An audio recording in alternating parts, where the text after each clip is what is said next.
Students, आज हमारा +1 political science का जो नेक्स्ट चैप्टर है लेजिस्लेटर यानी कि विधायिका, इसको व्यवस्थापिका के नाम से भी जाना जाता है, विधान पालिका के नाम से भी जाना जाता है और विधायिका के नाम से भी जाना जाता है। देखो,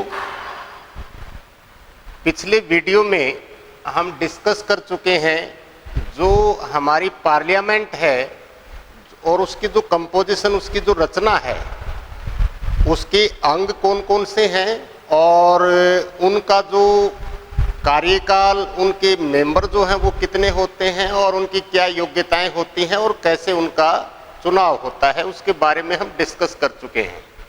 आज हम जो अपनी विधायिका है यानी कि जो अपनी संसद है, पार्लियामेंट है, व्यवस्थापिका है, इसकी शक्तियां कौन कौन सी हैं उसके बारे में हम डिस्कस करेंगे। तो देखो, जो हमारी सरकार का जो हॉरिजॉन्टल जो फॉर्म है, हॉरिजॉन्टल फॉर्म, इसमें जो अपनी विधायिका है यानी कि विधान पालिका, दूसरा है कार्यपालिका और तीसरा है न्यायपालिका। यानी कि ये हमारा जो हॉरिजॉन्टल फॉर्म है, इसमें हम देखेंगे कि जो शक्ति पृथक्करण का जो सिद्धांत है, उस शक्ति पृथक्करण के सिद्धांत के अनुसार विधान पालिका का प्रमुख जो कार्य होता है वो कानून बनाना होता है। वो कार्यपालिका जो है, कार्यपालिका मीन्स जिसको हम अपनी देसी भाषा में सरकार बोल देते हैं, वो होती है हमारी कार्यपालिका। इसके द्वारा बनाए गए जो कानून होते हैं, यानी कि इसका कार्य होता है कानून बनाना, इसका कार्य होता है उस कानून को लागू करना। और ये जो हमारी जो न्यायपालिका है, इसका कार्य होता है कि इसके द्वारा बनाए गए जो कानून हैं, नंबर 1, वो उसके पास एक न्यायिक पुनराविलोकन की शक्ति होती है और उस शक्ति में वो देखती है कि विधान पालिका ने जो कानून बनाया है, क्या वो कानून संविधान के अकॉर्डिंग है या नहीं, ये वो कानून विधि सम्मत है या नहीं। यदि वो या उसकी कुछ अनुच्छेद या उसकी धाराएं वो संविधान के खिलाफ है, तो न्यायपालिका ऐसे कानून को न्यायिक पुनराविलोकन की शक्ति से उसको रद्द कर देती है और इससे ये हमारी संविधान की सुरक्षा करती है। और दूसरा कार्य है कि इसके द्वारा बनाए गए जो कानून हैं, उस कानून तोड़ने वाले व्यक्ति को दंड देना, सजा देना। तो ये क्या है? ये है हमारा चेक्स एंड बैलेंस, यानी कि अवरोध और संतुलन इनके बीच कायम किया गया है अपने संविधान निर्माताओं के द्वारा, कि इनका जो पावर, इनका जो जुरिडिकेशंस जो है वो निर्धारित किया गया है और इन सरकार के 3 अंगों में इसको विभाजित किया गया है, इसकी शक्ति और कार्य को। तो यदि हम तीनों ही देखें तो वो पूरी की पूरी हमारी सरकार है एक प्रकार से। ये जो शक्ति पृथक्करण का जो सिद्धांत था, ये शक्ति पृथक्करण का सिद्धांत जो है वो फ्रांस के एक दार्शनिक वे हैं, मॉन्टेस्क्यू। उसने शक्ति पृथक्करण का सिद्धांत दिया कि यदि कानून बनाने वाला, उस कानून को लागू करने वाला और उस कानून में न्याय देने वाला व्यक्ति यदि एक है तो वो पक्षपाती हो सकता है। इसलिए उसने शक्ति पृथक्करण का सिद्धांत दिया है और उस शक्ति पृथक्करण के सिद्धांत में तीनों जो अंग होते हैं वो अपने अधिकार क्षेत्र में कार्य करते हैं। तो आज हम डिस्कस करेंगे अपनी विधान पालिका के बारे में कि विधान पालिका जो है उसका प्रमुख जो कार्य होता है वो होता है कानून बनाना। तो हम इसमें ये डिस्कस करेंगे कि जो विधायिका है, जो कानून बनाती है, तो सबसे पहले हम देखते हैं कि हमें जो है वो कानून की आवश्यकता क्यों होती है। कानून की जो आवश्यकता है वो क्यों होती है।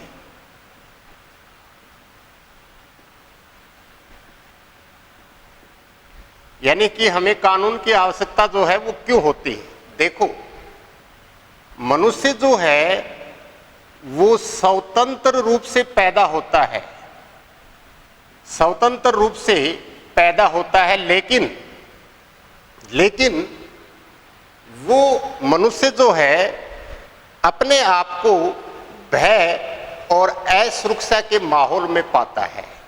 यानी कि मनुष्य जो है वो भय और असुरक्षा के माहौल में अपने आप को पाता है। तो उसको भय क्यों है, उसको मतलब उसके मन में एक असुरक्षा की भावना क्यों है। तो देखो, उसको भय है कि कोई दूसरा व्यक्ति जो है वो मेरी हत्या ना कर दे, या मेरी जो प्रॉपर्टी है, वो मेरी संपत्ति है, वो कोई दूसरा व्यक्ति उसको छीन ना ले।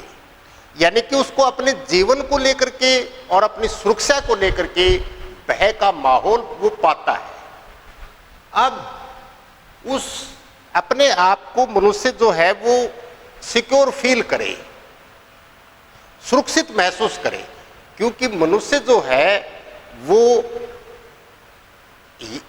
उसके जीवन में तभी स्टेबिलिटी आ सकती है, स्थायित्व आ सकता है, या वो अपना ऑलराउंड डेवलपमेंट या अपना सर्वांगीण विकास जो है वो तभी कर सकता है जब एक ऐसा माहौल उसके लिए क्रिएट किया जाए कि उसमें एक प्रकार से हम ये कह सकते हैं कि शांतिपूर्वक माहौल हो।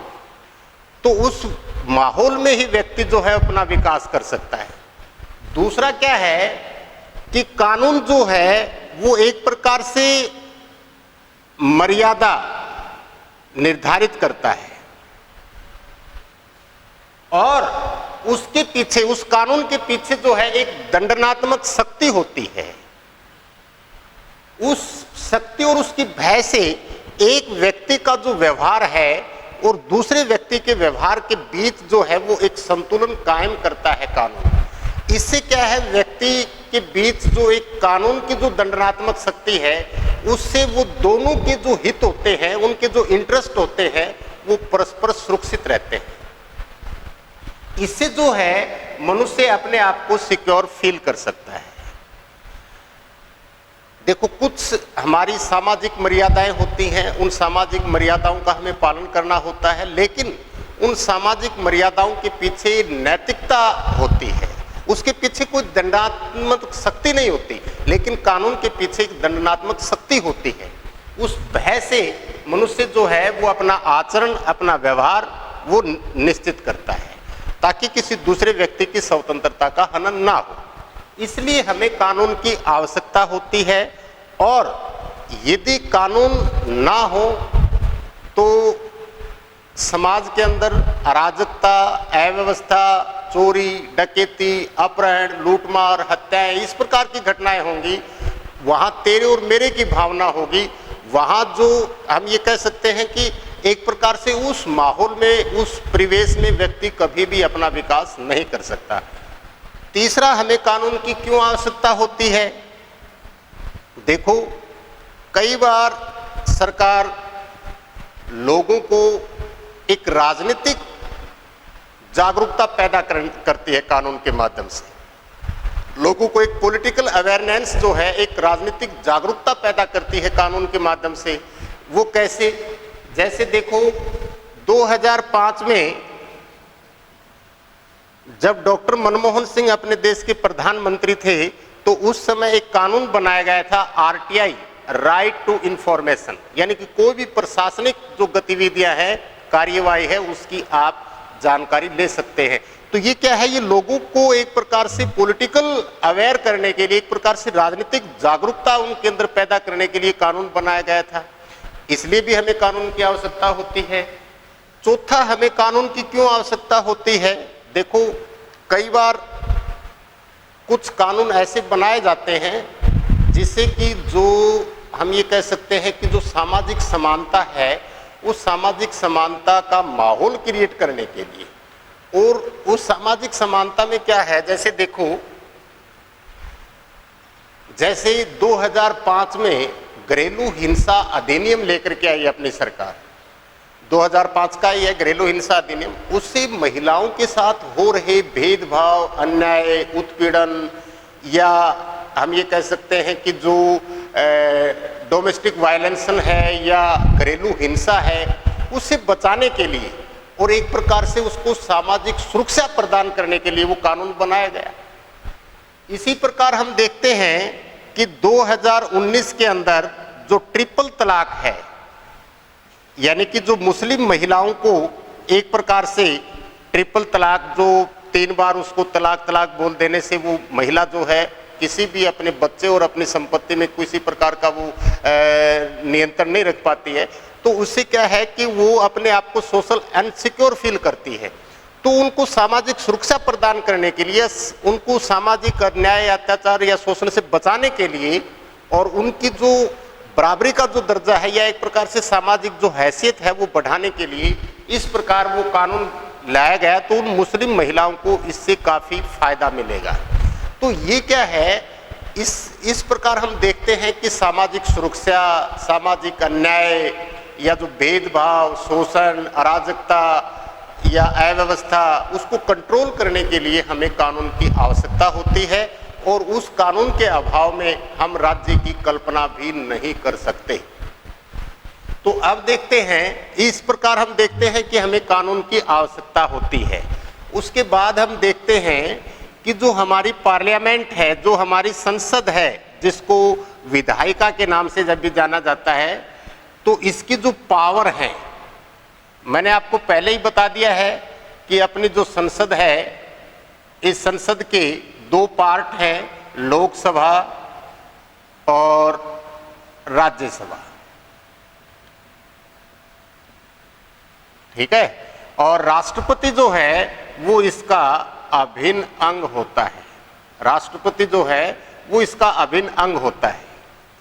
तो देखो, सबसे पहले हम देखते हैं कि जो हमारी संसद है यानी विधायिका जो है, इसकी पहली जो शक्ति है वो पहली शक्ति है कानून का निर्माण करना। कानून का निर्माण करना, ये इसकी पहली शक्ति है। क्योंकि मैंने आपको बताया था कि जो शक्ति पृथक्करण का सिद्धांत है, उस शक्ति पृथक्करण के सिद्धांत में विधायिका यानी कि जो विधान पालिका है, उसका प्रमुख कार्य जो है वो है कानून बनाना। तो देखो, उसके लिए देखो क्या है, एक प्रोसीजर होता है। वो साधारण या धनी मनी बिल जो है, तो उसमें क्या होता है, एक प्रोसीजर होता है। जैसे देखो, अपनी जो कार्यपालिका है यानी कि सरकार, वो जो भी डिसीजन लेती है, जो निर्णय लेती है, जो उसकी मंत्रिमंडल की जो मीटिंग्स होती है, उस मंत्रिमंडल की मीटिंग के दौरान क्या होता है कि जैसे उन्होंने, मान लो हम एक उदाहरण लेते हैं, जैसे ट्रिपल तलाक को लेकर के है, उन्होंने अपना एक पूरा का पूरा ड्राफ्ट जो है वो तैयार किया, विधि मंत्रालय या उस जो महाधिवक्ता है उनके माध्यम से सलाह मशवरा करके पूरा का पूरा एक ड्राफ्ट तैयार किया है। यानी कि मंत्रिमंडल ने निर्णय लिया और उसका नेतृत्व प्रधानमंत्री ने किया, लेकिन वो अकेला मंत्रिमंडल का निर्णय जो है वो कानून नहीं बनता है। उसके लिए क्या होता है, वो संसद के सामने रखना पड़ता है, और फिर संसद जो है उसको अप्रूवल करती है, उसको पास कर देती है, फिर वो राष्ट्रपति के पास जाता है। राष्ट्रपति उसको एक बार पुनर्विचार के लिए लौटा सकता है। दोबारा यदि बिना किसी संशोधन के पास वो राष्ट्रपति के लिए पास गया है, तो राष्ट्रपति उस पर हस्ताक्षर करने के लिए बाध्य होता है। तो यहां हम देखते हैं, और पीछे मैंने आपको बता दिया हमें कानून की क्यों आवश्यकता होती है। तो इसके लिए देखो, कई बार क्या होता है, जो नए कानून बनाए जाते हैं तो कुछ ऐसे उसके अंदर टेक्निकल प्रॉब्लम्स होती हैं कि कुछ उसके लिए हमें एक कॉन्स्टिट्यूशन अमेंडमेंट की आवश्यकता होती है, संविधान संशोधन की आवश्यकता होती है। तो संविधान संशोधन का कार्य भी हमारी संसद करती है। यानी कि जो भी संविधान, जैसे लगभग हम देखते हैं 125 के लगभग नियर अबाउट जो है अपने संविधान में संशोधन हो चुके हैं।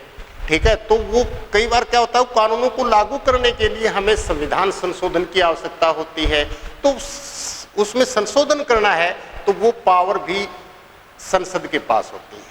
संसद के दोनों सदनों की उसमें सहमति बहुत जरूरी होती है। इसके बाद क्या होता है, देखो कुछ हमें जैसे जितना समाज, क्योंकि समाज एक प्रगतिशील है और नित्य नई उसके अंदर सामाजिक, आर्थिक या राजनीतिक समस्याएं आ जाती हैं, तो उन समस्याओं को कंट्रोल करना बहुत जरूरी होता है। तो नए कानूनों की भी आवश्यकता होती है, और जो पुराने कानून होते हैं जिनकी अब कोई वैधता नहीं है तो उनको डिसमिस भी कर देते हैं। तो इस प्रकार हम देखते हैं कि संविधान संशोधन करना, नए कानून बनाना, या जो भी पुराने कानून हैं उनमें संशोधन करना या उनको डिसमिस करना, ये सारी की सारी शक्ति जो है वो अपनी पार्लियामेंट की होती है, अपनी संसद की होती है। दूसरी शक्ति क्या है संसद की? दूसरी शक्ति है कि जो अपनी कार्यपालिका है, कार्यपालिका मीन्स सरकार, वो जैसे कुछ अपनी जन कल्याणकारी नीतियां बनाती हैं। जो जन कल्याणकारी जो नीतियां होती हैं, उन जन कल्याणकारी नीतियों, सोशल वेलफेयर से रिलेटेड कुछ पॉलिसीज होती हैं, वो एग्रीकल्चर से रिलेटेड हो सकती हैं, वो इंडस्ट्रियल क्षेत्र से, एरिया से रिलेटेड हो सकती हैं, वो हेल्थ से हो सकती हैं, स्पोर्ट्स से हो सकती हैं, या वो एजुकेशन से हो सकती है। तो कुछ ऐसी जन कल्याणकारी योजनाएं होती हैं, उन योजनाओं को लागू करने के लिए उनको धन की आवश्यकता होती है, और उसके लिए हमारी जो मंत्रिमंडल है या विशेषकर जो उसके लिए उत्तरदायी है वित्त मंत्री, उसके लिए वो अपना एक बजट बनाता है, और आय और व्यय का पूरा उसमें लेखा जोखा होता है कि हमारी सरकार की आगामी कौन सी नीतियां हैं, नवीन योजनाएं कौन कौन सी हैं, पुरानी जो चल रही है उसके लिए हमें और कितने धन की आवश्यकता होगी, अपने देश के जो विभिन्न क्षेत्रों से प्राप्त जो आय है, उस आय को हम किस क्षेत्र में इन्वेस्ट करेंगे ताकि ज़्यादा से ज़्यादा लोगों का उसमें बेनिफिट हो, और उस जो पैसा हमारा है जो हम खर्च कर रहे हैं वो आएगा कहाँ से, वो उसके रिसोर्स कौन कौन से हैं, तो उसके लिए वो कुछ टैक्स वगैरह होते हैं उनमें बढ़ोतरी करती है, कुछ में ढील देती है। तो अलग अलग जो आय और व्यय का पूरा जो विवरण बनाया जाता है, जिसको आम बोलचाल की भाषा में बजट कहा जाता है, उस बजट को स्वीकृति भी संसद देती है। ये शक्ति मतलब क्या है, ये अपनी संसद यानी विधायिका की शक्ति है, बजट को स्वीकृति देना, बजट को स्वीकृति देना। यानी कि ऐसा है, देखो अपने संविधान के अंदर ये कहा गया है कि संसद की स्वीकृति के बिना सरकार न तो एक नए पैसे या टैक्स के रूप में वो बढ़ा सकती है, उसकी स्वीकृति के बिना उसको कलेक्ट नहीं कर सकती, और उसकी स्वीकृति के बिना वो बजट को भी खर्च नहीं कर सकती। तो उसके अंदर क्या होता है कि उस बजट को स्वीकृति देना भी अपनी संसद का मतलब कार्य है, उसकी शक्ति है, उसकी पावर है। बिना पार्लियामेंट के सैंक्शन के बिना सरकार जो है वो एक पैसे को भी खर्च नहीं कर सकती। बजट को स्वीकृति देना ये भी हमारी विधायिका या संसद की शक्ति है। तीसरा हम देखते हैं कि जो हमारी पार्लियामेंट है, जो संसद है, वो सरकार पर नियंत्रण स्थापित करती है, कंट्रोल करती है हमारी गवर्नमेंट को, और उसके लिए देखो सरकार पर नियंत्रण है, हमारी जो सरकार है उसके ऊपर वो नियंत्रण रखती है पूरा का पूरा। आपने कभी टीवी के ऊपर लोकसभा या राज्यसभा की कार्रवाई देखी हो तो उस समय संसद जो सदस्य होते हैं वो पूरे की पूरी अपनी सरकार की जो नीतियां, उसकी पॉलिसीज, उसके कानून वगैरह होते हैं उसको लेकर के और वो सरकार को घेरने की कोशिश करते हैं। क्योंकि हमारी संसद जो है, संसद जो अंतिम राजनीतिक शक्ति है उसके पास निर्णय लेने की, और उसके अंदर जो प्रतिनिधि बैठे हैं अलग अलग पॉलिटिकल पार्टीज के, तो वो क्या होते हैं, वो सरकार की जो तानाशाही जो रवैया है या उसकी जो स्वेच्छाचारी व्यवहार है उसको कंट्रोल किया जाता है पूरा का पूरा। उसके लिए क्या होता है कि वो एक प्रोसीजर होता है अपना संसद के अंदर, जिससे कि वो पूरा का पूरा सरकार को कंट्रोल करते हैं। जैसे जब अपनी लोकसभा की कार्रवाई शुरू होती है 11 बजे, तो पहला जो घंटा होता है वो प्रश्नकाल का होता है। वो क्या होते हैं, जो संसद के सदस्य होते हैं वो उसके ऊपर पूरी डिबेट करते हैं। जो नया कानून बना है, संविधान संशोधन हुआ है, जैसे अभी देखो अपने देश के अंदर अपनी पार्लियामेंट ने डिसीजन लिया, जो CAA है, जो सिटीजन अमेंडमेंट जो बिल है, या जो एक प्रकार से हम देख सकते हैं कि जो नागरिकता संशोधन अधिनियम, जो चार्टर वगैरह जो तैयार किया है, उसमें कुछ ऐसे विशेष लोगों को यहाँ की नागरिकता नहीं मिलेगी और जो अवैध रूप से यहाँ बसे हुए उनको बाहर निकाला जाएगा। तो इसका भी काफी विरोध हुआ था संसद के अंदर। या जैसे ट्रिपल तलाक है, उसको लेकर के, राम मंदिर के मुद्दे को लेकर के संसद के सदस्य जो हैं वो अपनी मतलब स्वतंत्र होते हैं अपनी अभिव्यक्ति के लिए, उसके लिए नाले में आप उसको नहीं घसीट सकते हैं। तो वो क्या होते हैं, वो पूरा का पूरा कंट्रोल करते हैं सरकार को और प्रेशराइज करते हैं ताकि वो अपनी उस नीतियों में कुछ चेंज करे, उनमें बदलाव करे। तो उसके लिए वो तर्क वितर्क उसका सहारा लेते हैं। आपने देखा वो प्रतिपक्ष का नेता जो है वो अपने ज्ञान, अपने सूझबूझ और अपने अनुभव से जो उसकी जो पॉलिसीज वगैरह होते हैं, उसके जो कानून होते हैं, उन कानूनों को रीजनेबल तरीके से उसका जवाब देता है वो, और उसको पूरी की पूरी सरकार को भी उत्तरदायी होना पड़ता है उन सभी के लिए। तो हम देखते हैं कि हिंदुस्तान की जो पार्लियामेंट है या किसी भी देश की जो पार्लियामेंट है वो एक बिनोले की भांति होती है, जो दूध बिलने से मक्खन अलग होता है, लस्सी अलग होती है। तो इस प्रकार हम देखते हैं कि सरकार के ऊपर पूरा का पूरा वो कंट्रोल करती है संसद। प्रश्नकाल के दौरान, शून्यकाल के दौरान, ये जो प्रश्नकाल होता है इसके अंदर भी दो प्रकार के आप प्रश्न पूछ सकते हैं। एक तारांकित प्रश्न होता है, एक अतारांकित। एक लिखित में होता है, एक वर्बली आप ले सकते हैं। इसके बाद हम देखते हैं प्रश्नकाल है, शून्यकाल है, ध्यानाकर्षण प्रस्ताव है, कामरोको प्रस्ताव है, अविश्वास प्रस्ताव है, स्थगन प्रस्ताव है, या बजट पर कटौती प्रस्ताव ला करके, ये इतने सारे मेथड हैं, माध्यम हैं, जिससे कि अपनी पार्लियामेंट जो है वो सरकार पर नियंत्रण करती है। और सरकार जो है कई बार देखते हो उस संबंधित विभाग का मंत्री जो है उसके लिए जवाबदेह होता है, फिर प्रधानमंत्री को संतोषजनक जवाब देना पड़ता है, और पूरी की पूरी मंत्रिमंडल जो है सामूहिक रूप से संसद के प्रति उत्तरदायी होती है। और यदि उस मंत्री परिषद के खिलाफ अविश्वास का प्रस्ताव संसद पास कर देती है तो उस मंत्री परिषद को अपने पद से त्याग पत्र देना पड़ेगा। तो इस प्रकार हम कह सकते हैं कि अपनी पार्लियामेंट जो है वो मतलब उस अपनी राजनीतिक सर्वोच्च शक्ति रखती है। नंबर 4 हम देखते हैं कि हमारी जो संसद है, ये संसद राष्ट्रपति, उपराष्ट्रपति, इनका जो इलेक्शंस होते हैं उस इलेक्शंस में संसद के सदस्य ही भाग लेते हैं। तो राष्ट्रपति उपराष्ट्रपति के निर्वाचन में भाग लेती है संसद। अब हम देखते हैं कि अपनी संसद जो है वो कुछ कमेटी जो है उनको स्टैब्लिश करती है। जैसे लोक लेखा समिति है, अनुमान समिति है। जैसे लोक लेखा समिति है, लोक लेखा समिति के अंदर 22 सदस्य होते हैं, उसमें 15 जो हैं वो लोकसभा से होते हैं, 7 राज्यसभा से होते हैं, और प्रतिपक्ष का नेता इसका अध्यक्ष होता है। तो ये जो सरकार धन खर्च कर चुकी होती है उसकी जो पब्लिक अकाउंट्स का जो लेखा जोखा होता है उसकी रिपोर्ट जारी करती है। इसी प्रकार एस्टिमेट कमेटी होती है। तो ये संसद द्वारा ही इन कमेटियों का निर्माण किया जाता है। तो हम ये देखते हैं कि अपनी संसद जो है वो पावरफुल है। या उसके बाद हम देखते हैं संविधान संशोधन और कानून, इसके बारे में हम डिस्कस कर चुके हैं। तो ये था भाई हमारी जो विधायिका है, विधायिका, इसकी शक्तियां और इसके कार्य। कल हम पिछले वीडियो में हम इसके जो कंपोजिशन वगैरह, इसकी रचना वगैरह है उसके बारे में हम पूरा का पूरा डिस्कस कर चुके हैं। और उसके अगले वीडियो में हम देखेंगे कि जो अपनी जो कार्यपालिका है इसका निर्माण कैसे होता है और इसकी प्रधानमंत्री की नियुक्ति कैसे होती है और इसकी शक्ति और कार्यों के बारे में। धन्यवाद।